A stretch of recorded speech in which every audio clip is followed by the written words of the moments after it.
En we beginnen met het bericht dat er 17 partijen mee willen doen aan de aanstaande verkiezingen. Die verkiezingen worden zoals bekend op 21 maart gehouden op Curaçao. En er zijn dus 17 partijen die hebben aangegeven een lijst te willen inleveren. Dat gebeurt vrijdag 23 januari.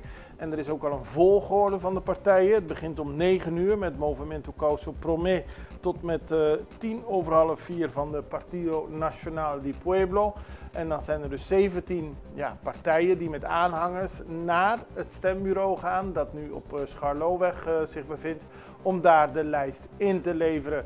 Dat belooft altijd een bijzondere happening te worden met veel aanhangers, omdat men daarmee wil laten zien helemaal klaar te zijn voor de verkiezingen.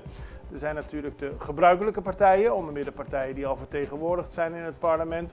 Partijen die al lang meedoen en geen vertegenwoordiging in het parlement hebben, zoals Partido Democrat. Maar er zijn ook enkele nieuwe partijen, zoals Mio Curaçao, Movimento Desarrollo Duradeiro Curaçao, MDDK en de Partido PA.